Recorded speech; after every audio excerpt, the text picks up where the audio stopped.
Salam alaikum, salam alaikum, chers abonnés de la chaîne DJ Ben Production. J'espère on est jam, member Seli, alhamdulillah. Donc, hande mi arti, donc, wadde chronique, affaire uji, son uji. Bon, peut-être, on peut dire, nana boyan, parce que woni hen son uji ko boydi, seeda, woni hen kadi, bon, boyan. Sa ƴeewi kadi bon yimɓe ɓe ene keɗo mais ene donka famdede ko heewi. E hande noon gartanmi ko le clash entre rappuruji madina diaƴɓe naaɓe e rappuruji aram naaɓe e rappuruji aussi gollere naaɓe. Donc surtout kadi aussi e rappuruji madina naaɓe nder koye mumen. En garti ha to ɓurata leerde kadi aussi mbatten décortiquer que le clash entre Thoma Mc e bro men goɗɗo wiye Hodéré Léniol no jeeya to Aram Sare e clan Adi e force trankil junior e Cravache jazz. Donc e même kadi aussi donc nder Madina en waɗi crew goto biyeteɗo Madina amna rap. Donc eɓe clash nder kadi aussi donc le clash entre Thoma Mc et Miskine foril. Donc ene waɗi goɗɗi e goɗɗi ene waɗi goɗɗi e goɗɗi. Bon ni tan mbatten par partie après min gaddoy ko heddi ko inchallah. Sans plus tarder, yimɓe ɓe ene keɗo clash uji, yimɓe ene keɗo mais ene donka famde ko heewi. Donc min momi arte momi waɗa mon éclaircir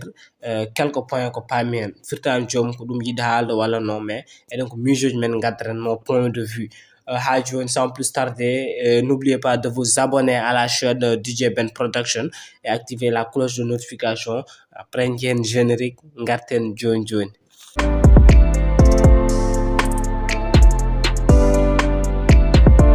Ok, merci beaucoup. Caggal no jabden générique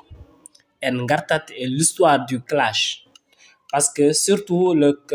clash entre les rappeurs aramois et les rappeurs madinois. Woni rappeurs aram naɓe et rappeurs madina diaƴɓe. Parce que ɗum ɗon ko ɓooyi gila e grand ji maɓɓe on peut dire.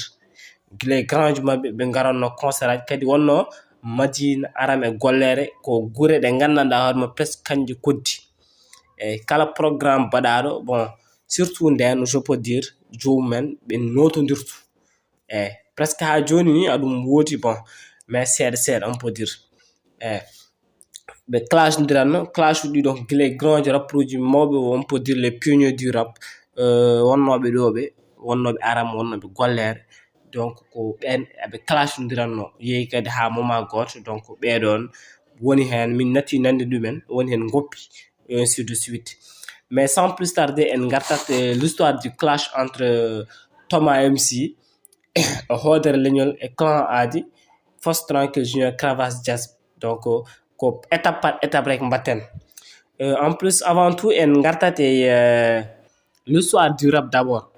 kaleten ko to fuɗɗiriɗo ɗo e new generation maɓɓe. Thoma Mc ko artiste gandanɗa hoorema jeeyaɗo madina diaƴɓe meɗin fiiɗo ɗo son goto son omo yima politicien woni caye jaabi. Donc jaabi donc o yimi son o yimi on politicien jeeya ko madina diaƴɓe o yimi ɗum. Bon min anda mare ko on woni on wonti ou pas. Bon o yimi son o bon carton ɗo e diwan on peut dire diwan amen ka cartoni. Après e nder hen rappuji donc puɗɗi clash jom haalaji jalti par ce que Thoma Mc o wiyata hoore makko le révolutionnaire le messager ɗum genre uji affaire aji ɗon. Mais pourquoi konko woni caggal politicien ji muɗumen. Donc konko andi noon le pourquoi o yimi ɗum clash uji on peut dire ko toon min nangumi fuɗɗori. On moment noon Thoma Mc omo wonna e projet goto ene wiyato SBL. Bon ko ippi somi jumani wonno ippi wiyete ko suusa bone laamotako. Joni noon Thoma ne woni hen après nder hen Thoma kañum presque jabtoyiɓe on peut dire jabtoyiɓe mais jabtani ko kala ko mais jabtiɓe clashiriɓe à nouveau e son goto no wiye madina amna rap précision bon madina ene waɗi rap e ɗum ɗon foof de ko caggal création madina amna rap. Donc par ce que oɗon son pour min madina amna rap o Thoma clash en hewɓe mabɓe no Thoma clash hewɓe mabɓe nde waɗi créé polémique goto parce que ɗum ɗon ko mentalité artistique omo iɗo wonno ko projet joni noon pour wadde vendre projet ha ɓeydo marsude o fi son goto Madine Amna Rap o waɗi créé polémique omo clash au lieu o waɗaɓe répondre mais o clash à nouveau ayi joni noon caggal Thoma Mc waɗi son kañum bosiɗo vraiment memi hewɓe memiɓe kadi aussi touché au fond du cœur joni noon ko ɗon Madine naɓe bon ɓe ndenti ɓe kocci titre son ɓe mbaɗi ɗum créé crew Madine Amna Rap donc rappeur uji Madine naɓe hewɓe hen nani hen mbaɗi crew Madine Amna Rap joni noon no ɓe mbaɗi créé crew Madine Amna Rap après nder crew Madine Amna Rap bon ɓe meeɗino wadde hen sayfa goto kadi ɓe guinni ɗum sayfa Madine Amna Rap donc cela veut dire son Thoma oɗon addi ɗum joni noon e waɗi des artistes arab naɓe en mbiye clan adi Last Boy Capilo je crois bien ko noon mbiyete après ɓen ɓe pi son goto ɓe mbi aɗa wiye ko Madine Amna Rap kamɓe ɓe mbi aram capital rap et puis mboɗo andina mon ko clan adi kamɓe goni les premiers rappeurs ɓe gandanɗa hoorema kamɓe goni les premiers rappeurs innirɓe aram capital rap eyi koɓe jeune uji machallah bon ɓoyani de trop ko puɗɗi mais ɓe gari ɓe gadde concept weeɓani artiste vraiment je vous salue de passage ɓe gari Madine naɓe mbi Madine Amna Rap kamɓe ɓe gari mbi aram capital rap ɗum ɗo ko clan adi kamɓe goni créeɓe ɗum ɓe eyi joni noon yeehi ha moment goto après Thoma woni clan adi aram capital rap o ɓe clashé ko Thoma ɓe clash ko Thoma e son mum Madine Amna Rap mo fino ɓoyɗo woni ha waɗi créé polémique en même temps sans plus tarder en jahat pour wadde mon ɗum ɗo en jahat e son Thoma Mc Madine Amna Rap on paami après garten e son clan adru jaboroɓe Lamp Production Records.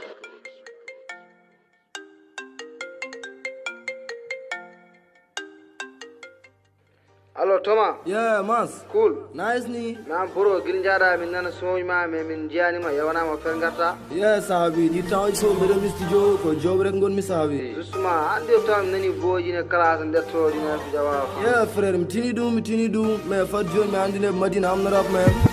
Assalamu alaikum modon bawi salmitare niga garda fone bakka odon gandi burdo ngabade hakkunde me mon ko Allah wawi faabade mino wela welti ruti yimi jaabi te weli yuma hedi mi halti tona ala rap he ko wiyobe fab niga ndaw ko cofi sap mi halti tona ala rap he ko wiyobe fab niga ndaw ko cofi sap horni kewi dos bene biña bene charma jidi wadde rap me maynaji monne pamdi keyi bakka pere gardo ko sartaji bamdi Thoma ko na figa microphone oɗon ciika oɗon mbayno colli mbatango yelawol ko kolli so rap ala ɗo eyi haalnam holto woni so rap ala ɗo fam fof koko boni lam kiramo holko woni gaña ko nande gonga te ko ɗum min doni ko bitoji ma puntuma public o suntuma monti do constant ɗemgal muɗum boodi somin cimimo yamba ko galle momin coodi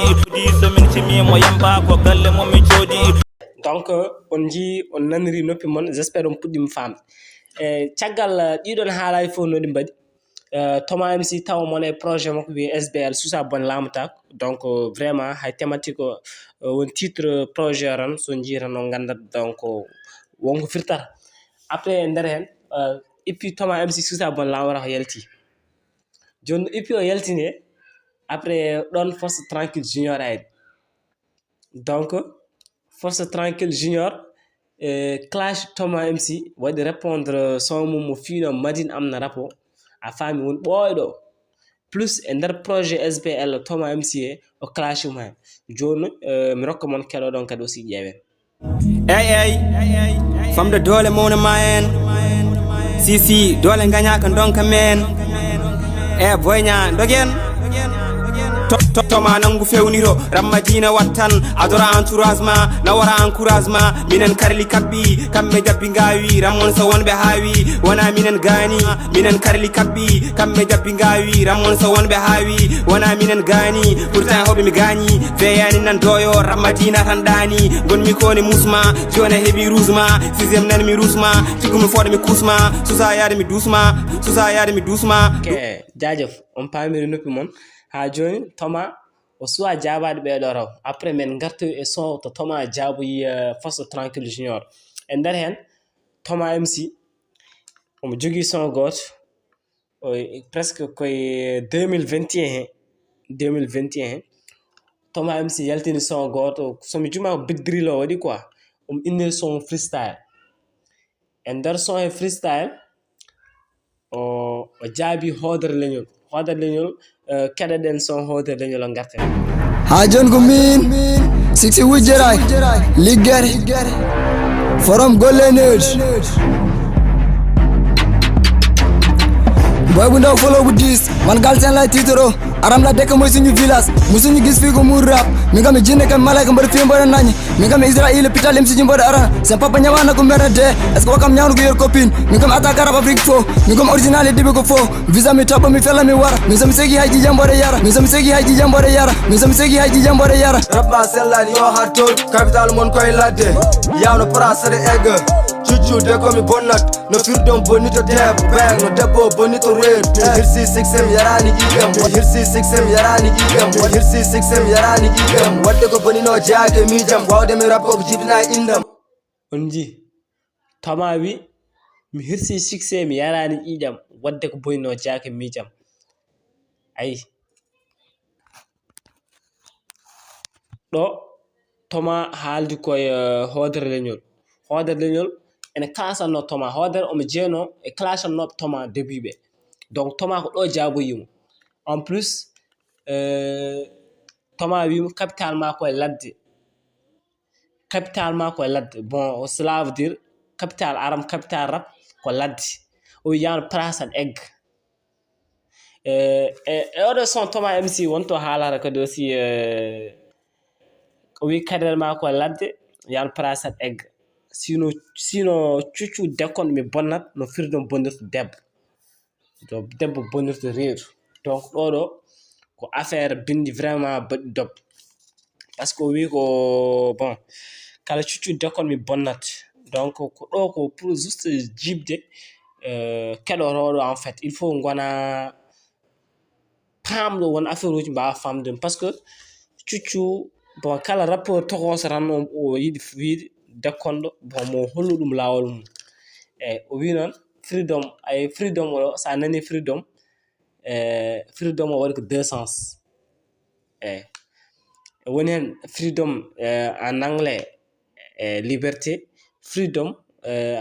affaire goto bon ma jaaf ɗon des fois so règle uji jii ko mbaddere koye mumen ko donc o wi cuccu dekkon mi bonnat no firdom bonnirta debbo kala don rapport tokos dekkonɗo tan bon mo réglu ɗum dal no saltiɗiri quoi par ce que freedom oɗo mo debbo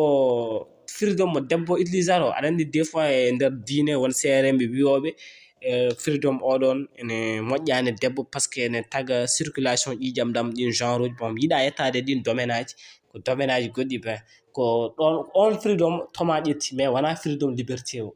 par ce que aɗa won wiiji on sikkoɓe kadi aussi freedom liberté o des fois debbo so heewi liberté ene bonna ɗum mais wona ɗon Thoma yaari ko freedom mo debbo utilisat o